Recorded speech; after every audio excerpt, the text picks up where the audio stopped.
in this big encounter of Arsenal. I told you yesterday that if there is a game that Arsenal need, it's this one. Arsenal need this game badly. Why do they need it badly? Because they need to obviously come up and see themselves really win it before Liverpool takes on Man City.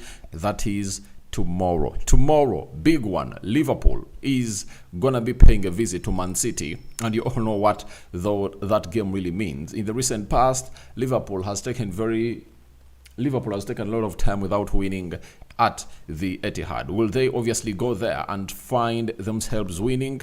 That's what we're really waiting in here to see, and how you people have to obviously go into the comment section and really have your say onto this. Now, Arsenal has gone ahead, obviously, named their starting 11, and their starting 11 looks as follows. You understand? Their starting 11 looks as follows, if at all you've been really following up onto them. This is how their starting 11 looks as the side of Arsenal.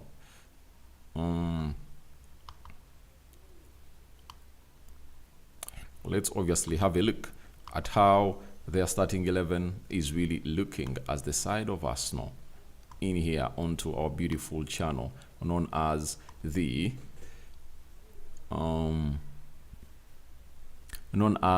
Rokani Media Football. All right, here we go. Arsenal have the following players in their starting 11.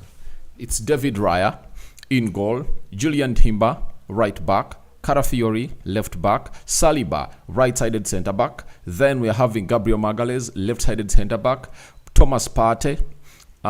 He's what we call a CDM. Then Odegaard and Declan Rice playing alongside Thomas Partey in the midfield. Ethan Nwaneri, right attacking midfielder. Then Leandro Trossard is playing as a left attacking midfielder.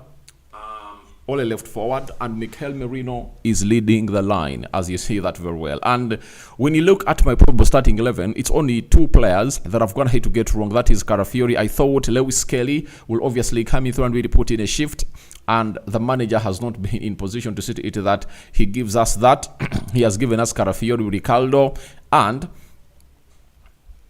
Sterling has been kicked out, and Mikel Merino has been brought into this beautiful game of football. So Merino is leading the line for the club of Arsenal, and you can as well go into the comment section and tell us, will Mikel Merino be on target today? You can as well tell me your thoughts, because the manager has gone ahead to appreciate him for the job well done last time when he really scored a brace to give Arsenal a win in the game of Leicester City. And the big question is, have Arsenal gone ahead obviously find another number 9 in Mikel Merino? You understand? And by the way, I told you that, who told me that Mikel Merino can plus the number 9? It was an Arsenal fan who really came up and commented onto this channel that Merino can do the job. Merino can plus the number 9. And I had never even heard of it, that Mikel Merino can do that job of a number 9. But surprisingly, the manager has gone ahead obviously bring him on. So Merino is in there for you. And one thing I know is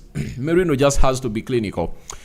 When you're playing as a number 9 for Arsenal, you at least anticipate 3 chances, you know, like two clear chances that you can obviously score, and 1/2 chance that you can obviously use your individual brilliancy to convert those balls into the back of the net. That is how the front 3 will obviously be looking, and we just can't wait to see how Mikel Merino drives that focal point of Arsenal into this encounter. And the other talking point is Ethan Nwaneri. Nwaneri came up and obviously put in a very beautiful shift last time, and ever since, by the way, even when he really got an injury and was out for some weeks, he was really brilliant. And this time round, when we returned from injury, he has been really spectacular. That is it. He has been really spectacular because he came off. I think his first full game that he played when he was coming from injury with the Champions League game they played in Girona. You remember that goal that he scored? It was really exceptional and of pure quality. That is it. He came in and scored another one against Man City, and you saw him really putting up an assist for a player known as Mikel Merino. in the first goal he scored against Leicester City. That is the player known as Ethan Nwaneri for you. I'm having Sonko Joseph. Good evening, Rokani. We like you. I like you too, and I love you, my mates. Thank you for obviously being here always. Now, from that, obviously, I've already told you the back line of Arsenal is very important in these remaining 13 games that they're supposed to play. And this is one of the few where they should win and obviously pile more pressure to the side of Liverpool. If you know, you know that very, very well. Then for West Ham, they've gone in for a system of 3-4-2-1. Ariola in goal, Todibo right-sided centre-back, Crosswell, he is playing on the left side of the three-man central defense as Todibo is playing on the right side of the three-man central defense. Kilman is playing at the center of the three-man central defense. Aaron Wan-Bissaka, right wing back, left wing back. Oscheles is one of those that is really doing the needful. And where is Palmieri? We will ask, and the manager will obviously tell us. Then Alvarez, Edson, and Ward-Prowse playing to the double pivot. And then Mohamed Kudus playing on the right side of the central attacking side of West Ham. And then Thomas Shushek is playing on the left side of the left attacking side of the side called West Ham. Gerard Bowen is really doing the needful to see to it that he leads the line, and the manager is really doing all what it takes to see to it that he really puts in a shift to see to it that he finds himself in a position of really creating very many chances. And there comes the bench. Arsenal has Kieran Tierney, Ben White, Jakub Kivio, Zinchenko, Jorginho, Raheem Sterling, Neto, Nathan Butler, Oyedeji. This is the guy I've always gone ahead to talk about, and Lewis Skelly. So, Oyedeji is one of those forwards that I think can obviously find themselves into the game today if at all Arsenal really put a very huge performance into that game.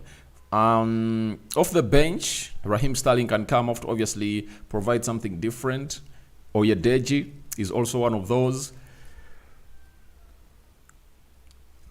Maybe Ben White to give you some little bit of width and reference into the positions he plays in.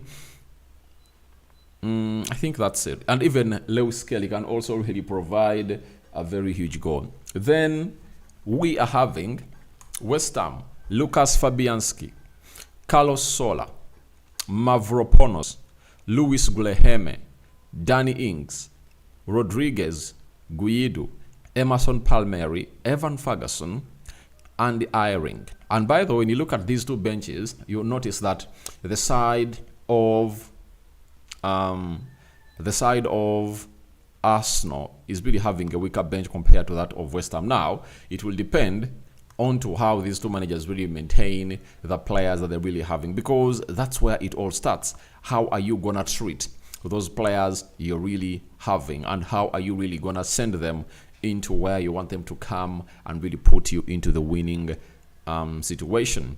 Mubaraka says, Mr. Aradibu Komansimbi watching live on YouTube channel. Assalamu alaikum. Thank you, my brother, for obviously watching in through from Bokomansimbi, and that is Masaka. So I'm trying to obviously find out what Arteta's gonna have to say into this beautiful encounter. Let me go to Sky Sports, but your predictions are welcome in the comment section below, guys. Tell me, what is your result? I told you 3-1. That is it. That's what I really went in for. And an update, United have gone ahead, obviously, come from behind to save themselves from really losing again by drawing with Everton 2-2 at the Goodson's Park. That's Man United for you. And that's how things went for the club of Manchester United. That is it. So I'm really waiting to see what Arteta has gone ahead to say, and I know it's already here. So Mikel Merino, on being the number 9, I've gone ahead to obviously get someone from Sky Sports, Laura Hunter. He said Arsenal have won 6-2 and 5-2 in their last 2 meetings with West Ham, but Gunners fans will remember this exact fixture last season with less fond memories. The Hammers left North London with a 2-0 success over Christmas.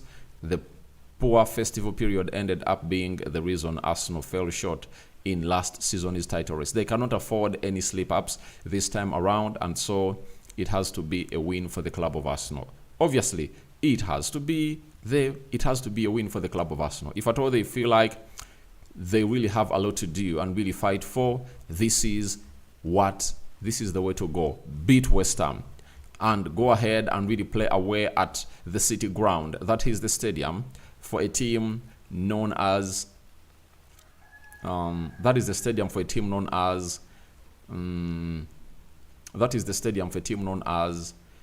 Nottingham Forest, because that's Arsenal's next fixture that they're really gonna play. The game starts in like 3 minutes from now, and the club of Arsenal is really in for it. And Mikel Arteta, I haven't gone ahead obviously trace what he had to say, but let's sign out for now. See you later when the game of football is done and dusted, to see to it that we come here and really get you the results. Now, we are heading to the encounter.